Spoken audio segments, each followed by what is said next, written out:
Hi. So Telugu మిత్రులకి స్వాగతం. ఈరోజు రిజల్ట్స్ గురించి ముందు కొంచెం మార్కెట్ గురించి మాట్లాడతాను, తర్వాత రిజల్ట్స్ గురించి మాట్లాడతాను, తర్వాత ఇన్వెస్ట్మెంట్ గురించి మాట్లాడతాను. ఇన్వెస్ట్మెంట్ సెనారియో లేదా రిలవెన్స్ గురించి మాట్లాడతాను.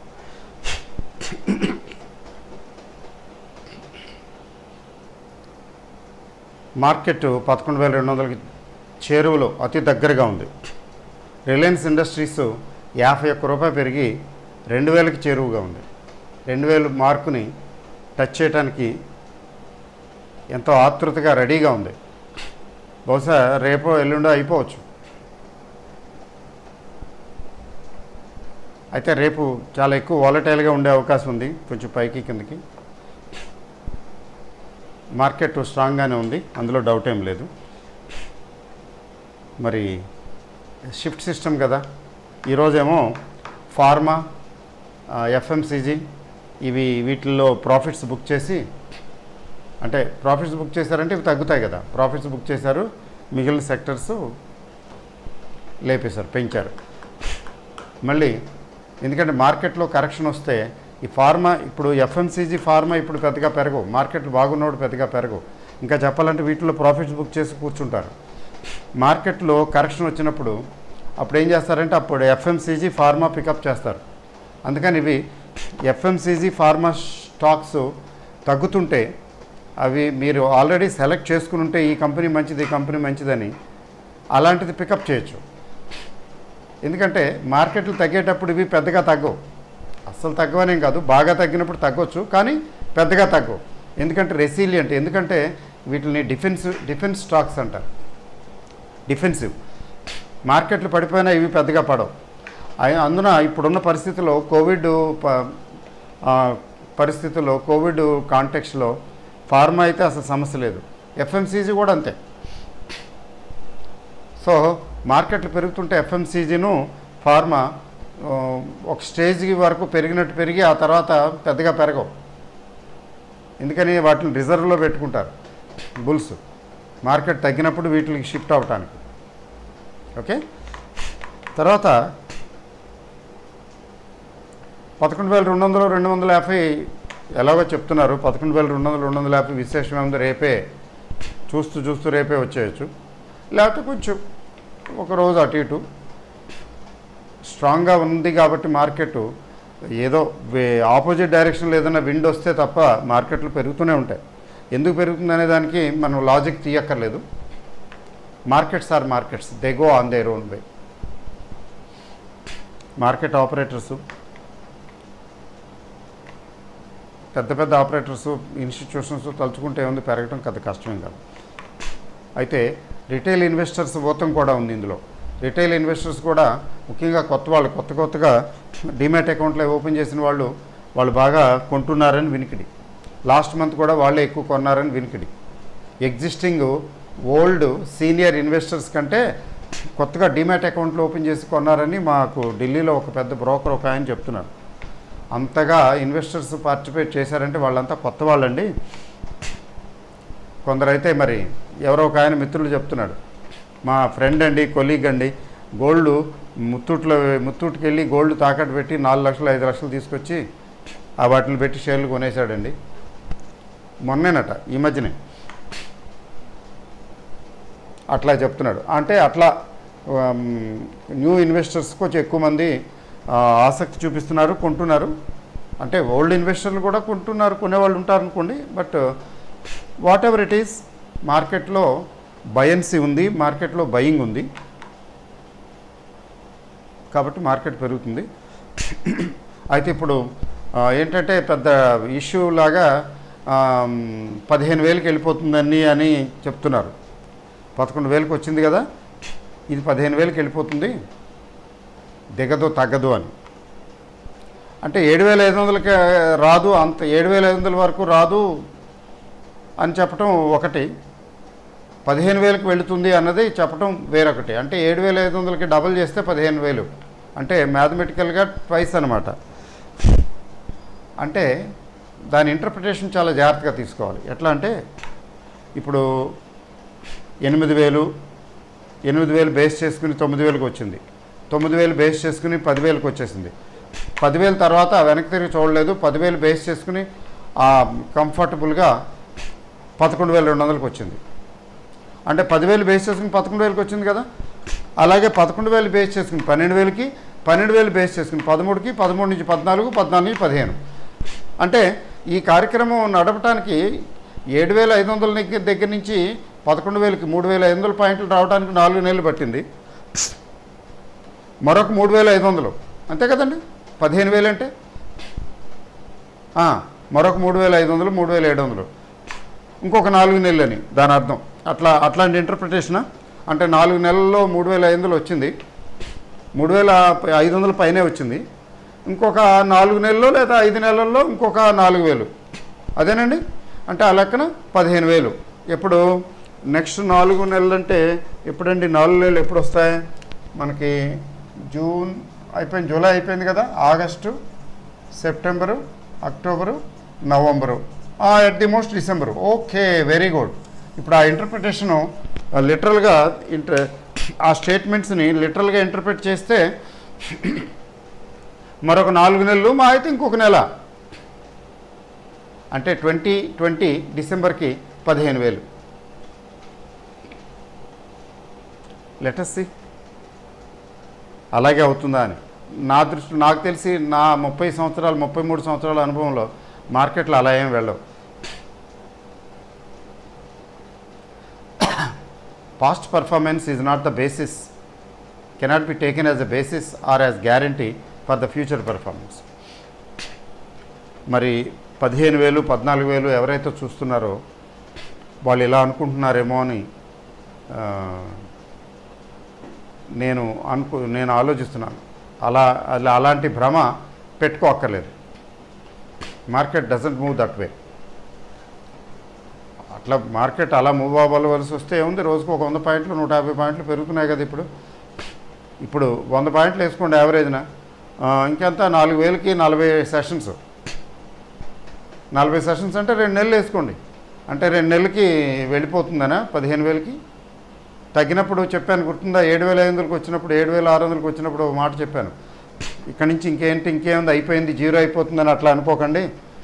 ఏముంది, రోజుకి 200, 300 చొప్పున నేను యావరేజ్ చేసుకున్నా కానీ 30 రోజులు 35 రోజుల్లో జీరో ఇండెక్స్ అలా అవుతుంది, అవ్వదు కదా.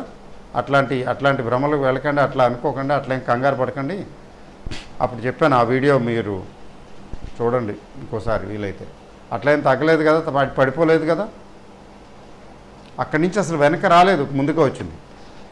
అయితే ముందుకు వచ్చింది, కొంచెం బాగానే వచ్చింది. ఎక్స్పెక్ట్ చేసిన దానికంటే కొంచెం ఎక్కువగానే బాగానే వచ్చింది. రేపు కరెక్షన్ వచ్చినప్పుడు కూడా అలాగే బాగానే వస్తుంది. కరెక్షన్ ఎక్కడికి పోదు. కాబట్టి 15,000కి వెళ్ళిపోతుంది, 20,000కి వెళ్ళిపోతుంది అనే ఊహాగానాలతోటి 11,000కి రావటం ఓకే, కొంచెం ఎక్కువే. 10,000, 10,500 రావటం వేరును, బెంచ్ మార్కు 11,000 అనే బెంచ్ మార్కు రావటం వేరు. 11,000 బెంచ్ మార్క్ రావటం అనేది ఓకే.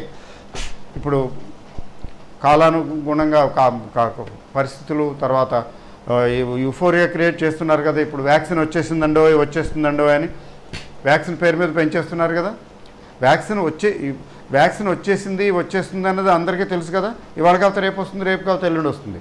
ఆ పేరు మీద పెంచటం, అది రిటైల్ ఇన్వెస్టర్స్ మీలాంటి నాలాంటి వాళ్ళు ఎగబడి కొనుక్కోవటం. ఇంకా ఇది తగ్గదు, ఇది పెరిగిపోతున్నది అని అది తోసుకెళ్ళిపోతున్నది మార్కెట్ని.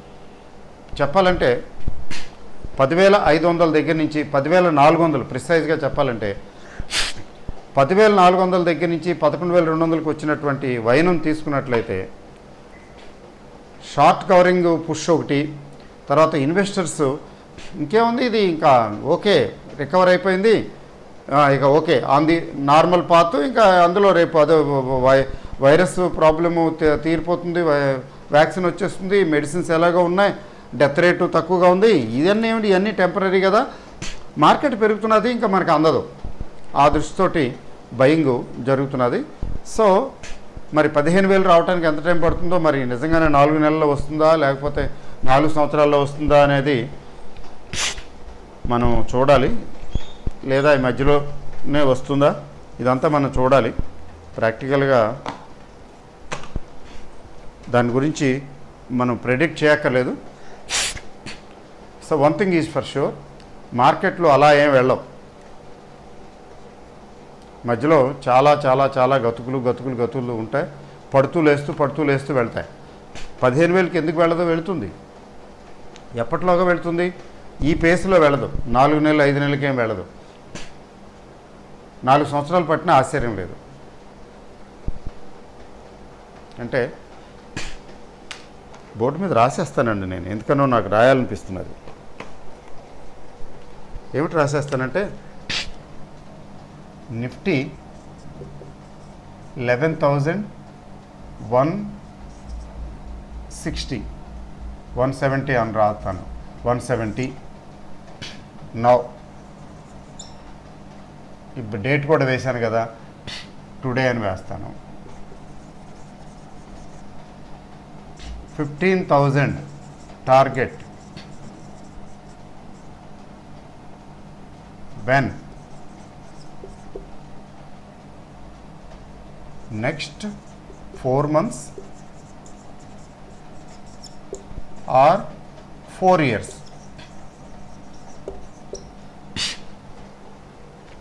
4 years అంటే చాలా లాంగ్ అండి. అంటే 2024. 4 months అంటే చాలా షార్ట్. అది బాగోలేదు, ఇది బాగోలేదు కదా. 4 నెలలు అంత అసమంజసంగా కనిపించడం లేదు. 4 ఏళ్ళు చాలా ఎక్కువ అనిపిస్తున్నది. అది 4 ఏళ్ళు అంటే భరించడం కూడా కష్టమే.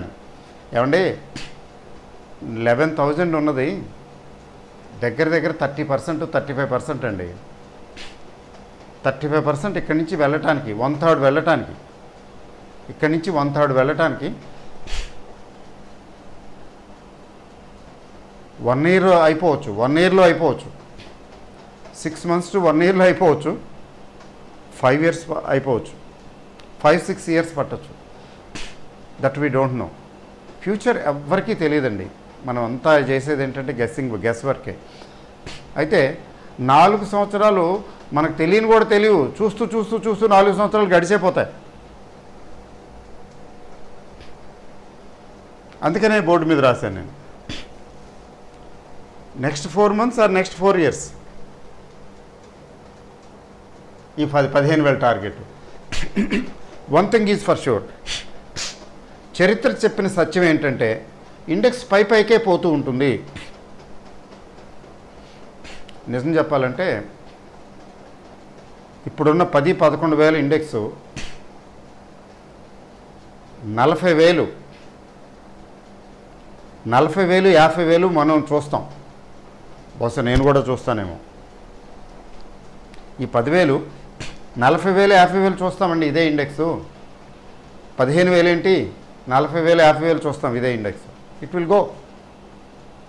అంటే ఇక్కడి నుంచి 4 రెట్లు, ఇక్కడి నుంచి 4 రెట్లు 5 రెట్లు, అది పెద్ద విశేషమేం కాదు. గ్యారంటీగా అవుతూనే పైకి వెళ్తూనే ఉంటుంది. అయితే క్వశ్చన్ మార్క్ ఏంటంటే ఎన్ని సంవత్సరాలకు వెళ్తుంది ఇది. That is the question mark. ఎన్ని సంవత్సరాలకి ఇది 45,000 50,000కి వెళ్తుంది ఇండెక్స్ అనేది. అది ఎందుకు ఊరికే గెస్ చేయటమే. ఎందుకు గెస్ చేయటం, మనం let us not guess. But 15,000కి మాత్రం మనం చూడాలి. మనం ఎక్కడికి పోతాం, మీరు ఎక్కడికి పోరు, నేను ఎక్కడికి పోను. ఈ 15,000కి మాత్రం ఎంత టైం పడుతుందో చూద్దాం. మీరు 15,000కి వచ్చినప్పుడు దయచేసి నాకు గుర్చేయండి, నేను మర్చిపోతానేమో. వార్ధక్యం మతిమరుపు తెచ్చిపెడుతుందని అంటారు కదా, నేను మర్చిపోతానేమో, నాకు గుర్చేయండి ఎప్పుడు వస్తుందో. సార్ 15,000 క్రాస్డ్, ఆ రోజు మనం సెలబ్రేట్ చేసుకుందాం. That will be a very good day. అంతే కదా, మార్కెట్ పెరుగుతున్నదంటే ఆనందమే కదా, అంతకన్నా కావాల్సిందే ఉంది. ఎలాగో పెరుగుతుంది మనకు తెలుసు, కాకపోతే మనకు ఎంత తొందరగా పెరిగితే అంత ఆనందం, అంతకని ఇంకేం లేదు. సరే, రిజల్ట్స్ గురించి మాట్లాడతానండి. బజాజ్ బజాజ్ ఫైనాన్స్ కొంచెం 19% ప్రాఫిట్ డౌన్ అట. 90% 19% ప్రాఫిట్ డౌను. కానీ బజాజ్ ఫిన్ సర్వీసెస్, ఇది హోల్డింగ్ కంపెనీ కదా, బజాజ్ ఫిన్ సర్వీసెస్ మాత్రం ఇయర్ ఆన్ ఇయర్ ఒక 30% దాకా పికప్ అయింది. 44% కొంచెం ఇన్కమ్ ఓవరాల్గా కొంచెం డౌను 7%. బట్ ఓవరాల్గా Bajaj fin services profit year on year last ఇయర్తో పోల్చి చూసుకుంటే ఇయర్కి 44% అప్. ఫిన్ సర్వీసెస్ బాగుంది. బజాజ్ ఫైనాన్స్ మాత్రం కొంచెం కొద్దిగా డౌన్ అయింది ప్రాఫిట్. ఈరోజు మార్కెట్ లో దగ్గర 140-150 పాయింట్ల దాకా పడేశారంటే బాగా పెంచారులేండి. ఈ మధ్యన బాగా పెంచేశారు కదా. 1800 2000 దగ్గర నుంచి 3500 వరకు తీసుకెళ్ళిపోయారు. 3500కి తీసుకెళ్ళిన తర్వాత ఎత్తి కొదేశారు. 3350 370 అంత ఉంది. 3300 చిల్లర 140-150 పాయింట్లు తగ్గింది. తర్వాత రాహుల్ బజాజ్ గారు రిజైన్ చేశారు దీనికి యాజ్ చైర్మన్ అని. అంటే దాని ఇంప్లికేషన్ ఏదో నెగిటివ్గా తీసుకోవాలా అని కాదు. But whatever it is, it happened. Bajaj finance పరిస్థితి, Bajaj twin services Bajaj finance కంటే కొంచెం బెటర్మెంట్ చూపిస్తున్నది. ఇండియా మార్ట్ ప్రాఫిట్స్ డబుల్ అయ్యాయట. అన్నిటికీ మించి ఏంటంటే ఎస్బీఐ లైఫ్, యాక్సిస్ బ్యాంక్ తీసుకున్నట్లయితే యాక్సిస్ బ్యాంకు కొంచెం ప్రాఫిట్ డౌన్ అట. యాక్సిస్ బ్యాంకు 19% డౌన్ అట. హిందుస్థాన్ యూనిలివర్ ప్రాఫిట్ 7% అప్ అట. ఎఫ్ఎంసీజీ కంపెనీలు పెర్ఫార్మెన్స్ పెద్ద ఎఫెక్ట్ అవ్వదు, కొనేవాళ్ళు కొనటం మానరు కదా. అయితే కొంచెం హిందుస్థాన్ యూనిలివర్ కూడా వాల్యూమ్స్ తగ్గాయట. సేల్స్ వాల్యూమ్ తగ్గింది. న్యాచురల్ కదా, అందరూ ఇంట్లో కూర్చున్నారు కదా. కానీ ఇంపార్టెంట్ థింగ్ ఏంటంటే ఎస్బీఐ లైఫ్, హెచ్డిఎఫ్సి లైఫ్ ఇవి యంగ్ అండ్ ఎనర్జెటిక్ అండి, గ్రోయింగ్ స్టార్స్. జాగ్రత్తగా గుర్తుపెట్టుకోండి నేను చెప్పేది. నేను ఎప్పుడూ రికమెండేషన్స్ చేయలేను కదా, ఎందుకంటే రికమెండేషన్ చేస్తే అక్కడ మెసేజ్లు పెడతారు, మీరు చెప్పారు ఇది కొన్నాం పడిపోయింది, అది మానేశాను. అందుకే life insurance companies young and energetic అండి, కాలేజీ కుర్రవాళ్ళు లాంటివి. ఇవి మంచివి అయితే ఈ స్టాక్ ఎక్స్చేంజ్ వాళ్ళు పట్టుకుంటారు కదా, పెర్ఫార్మెన్స్ బాగుంటాయి పెర్ఫార్మెన్స్ బేసిస్ మీద. మరి ఈ మధ్యన మీకు తెలిసే ఉంటుంది, ఈ రెండింటిని తీసుకెళ్ళి నిఫ్టీలో పడేశారు తెలుసా. నిఫ్టీ నెక్స్ట్ 50లో ఉండేవి తీసుకెళ్ళి ప్రమోషన్ ఇచ్చేసి నిఫ్టీలో పడేశారు. నెస్లేకి ఒకదానికి వీటికి నిఫ్టీలో పడేశారు. అంటే దాని అర్థం ఏమిటి, ముందు ఇంకా బెటర్ పెర్ఫార్మెన్స్ చేస్తాయనే కదా, గ్రోయింగ్ అనే కదా. గ్రోయింగ్ అయితే కానీ ఎలిజిబిలిటీ రాదు. నేను చెప్పేది ఏంటంటే life insurance sector in particular, insurance sector and life insurance sector in particular under private managements, they are going to fare better and better day by day, given the lifestyle, given the economic growth of the country, given the growing population. ఇండియాలో population ఏం తగ్గటం లేదు కదా.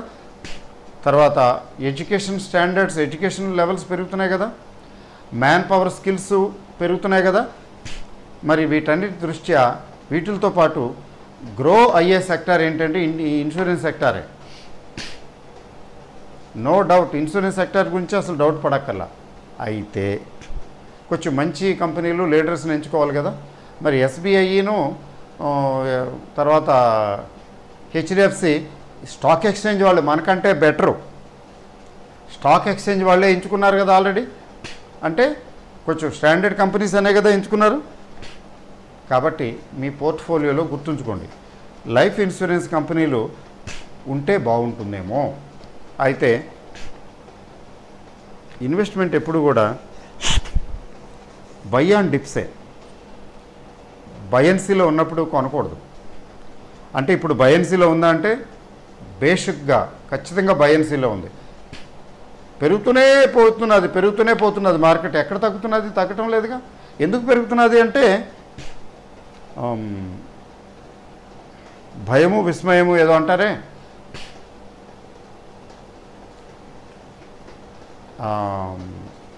సంభ్రమాశ్చర్యాల్లో ముంచేటట్టుగా. అంటే ఎప్పుడు కూడా ఎనలిస్టులు, seniors, market గురించి బాగా తెలిసిన వాళ్ళు భయపడిపోతుంటారు చూసారా. వాళ్ళు భయపడిపోతుంటారు, మార్కెట్లు పెరిగిపోతుంటాయి.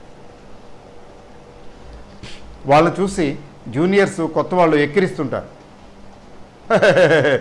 చూడు చూడు మనం మార్కెట్ ఏంటి అలా మార్కెట్ గురించి అలా అన్నావు ఇలా అన్నావు, చూడు మార్కెట్ ఎలా పెరిగిపోతుందో చూడు, ఇది నేను మొన్న అది కొన్నాను ఇప్పుడు చూడు ఇది ఎంత ఉందో, అది కొన్నాను ఎంత ఉందో చూడు, అది పెరిగి చూడు ఎంత ఇంత పెరిగిపోయిందని గ్లీఫుల్గా చూస్తుంటారు, రిమార్క్స్ పాస్ ఆన్ చేస్తుంటారు.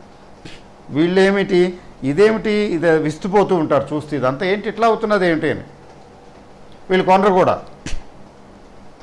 వీళ్ళు కొనరు, సబ్జెక్ట్ తెలిసిన వాళ్ళు కొనరు, కానీ మార్కెట్లు పెరిగిపోతుంటాయి. ఒకసారి వాళ్ళ ఇంటిగ్రిటీ మీద వాళ్ళ స్ట్రెంగ్త్ మీద వాళ్ళకే డౌట్లు వచ్చేలాగా, ఏంటిది నేను ఇలా అనుకోలేదు, ఇలా నా అసెస్మెంట్ ఏమిటి ఇలా అవుతున్నది, ఇదేంటి పెరిగిపోతున్నది, సరే ఇట్స్ ఓకే అయినా నో క్వశ్చన్. అంటే ఇన్వెస్టరుకి మెచ్యూరిటీ పెరిగే కొద్దీ మార్కెట్లు పెరుగుతున్నా కొనలేడు, మార్కెట్లు పెరుగుతుంటే కొనలేడు. ఓల్డ్ హ్యాబిట్స్ డై హార్డ్ అని రకరకాల అనాలిసిస్ చేస్తాడు కదా, అలా రకరకాల అనాలిసిస్ చేసే వ్యక్తి పెరుగుతున్న మార్కెట్లో కొనలేడు. అతను కొనడు, అట్లాంటి వాళ్ళు కొనరు, కానీ మార్కెట్లు మాత్రం పెరిగిపోతుంటాయి వీళ్ళని వెక్కిరించినట్టుగా. ఎందుకు పెరిగిపోతాయంటే అంతే. బట్ ఏవి ఎంత పరిజ్ఞానంతో పని లేకుండా చక్కగా ఫెయిర్గా కొనుక్కుంటానని వెళ్ళిపోయిన వాడు హీ విల్ హ్యావ్ హిస్ సే, చూడు నేను ఇంతకు 130 కొన్నాను ఇప్పుడు 160కి వచ్చింది, మేము కొనద్దు ఇదేంటి పెరిగిపోతుంది అన్నావు అంటారు. Who is right who is wrong అనేది కాలమే చెప్తుంది, that's a different issue. But reality ఏంటంటే మార్కెట్ గురించి అవగాహన ఎక్కువ ఉండటం కూడా ఇబ్బందేనేమో బహుశా. మార్కెట్లో అవగాహన ఉన్న వాళ్ళేమో ఇట్లాంటి మార్కెట్లో కొనరు. అది దాని సారాంశం, ఫైనల్ కంక్లూజన్. సో ఈ లైఫ్ ఇన్సూరెన్స్ కంపెనీస్ పెర్ఫార్మెన్స్ ఫ్యూచర్లో బాగుండే అవకాశం ఉంది. మంచి కంపెనీలు సెలెక్ట్ చేసుకుని కొనుక్కుంటే బాగుంటుంది. బట్ ఏంటంటే బై ఆన్ డిప్స్ పాలసీ అయితే మంచిది, లేదా ఇన్స్టాల్మెంట్లో కొనుక్కుంటే మంచిది. నేను last year are before last year HDFC life కొన్నాను. మరి ఎందుకంటే మిస్డ్ ది ఐపీఓ. జనరల్గా ఐపీఓకి వెళ్ళను, ఐపీఓ మిస్ అయ్యాను. తర్వాత ఐపీఓ మిస్ అయిన తర్వాత అది కొటేషన్ వచ్చింది, కొంచెం పికప్ అయింది, పెరిగింది. సరే ఫండమెంటల్స్ కదా చూశాను. ఫండమెంటల్స్ చూసి నాకు అనిపించింది 600+ కొన్నాను. ఆ తర్వాత ఏం జరిగింది అన్నది మీకు తెలిసిందే కదా. ఎవ్రీ డాగ్ హిజ్ డే అని ఇది 300-400 రేంజ్కి వచ్చింది. నేనేమి అంటే లాస్ బుక్ చేయాలి అట్లా చేయలేండి. సాధారణంగా గబుక్కుని కొనేసి పెట్టేసి లాస్ బుక్ చేసి అట్లా ఏం చేయను. ఏదో ఖచ్చితంగా ఇది అవసరం, ఇది పనికిరాందిరా బాబు అనుకుంటే తప్ప. తర్వాత 300-400కి వచ్చినప్పుడు నేను జనరల్గా ఒకసారి కంటే ఎక్కువ యావరేజ్ చేయను, కానీ ఈ కంపెనీని 2 సార్లు యావరేజ్ చేశాను.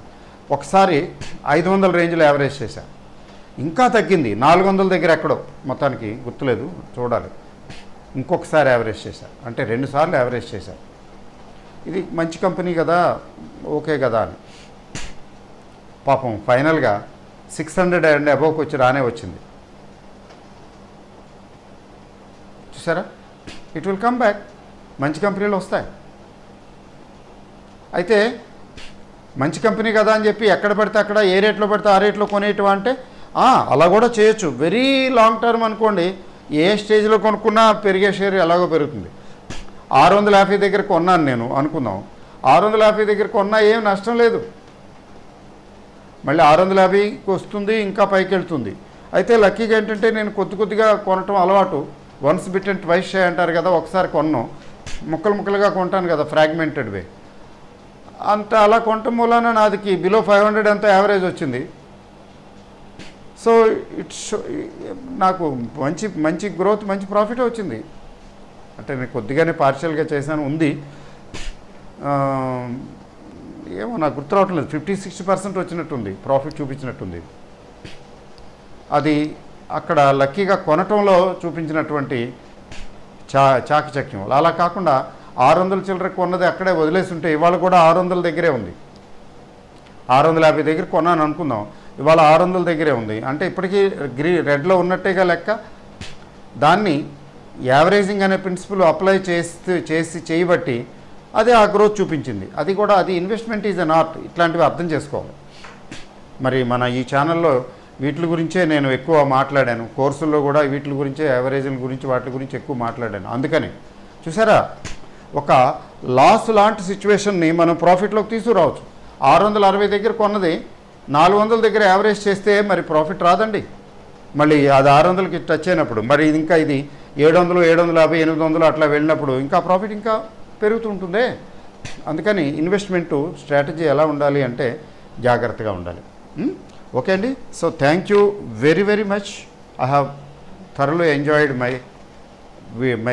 My session today.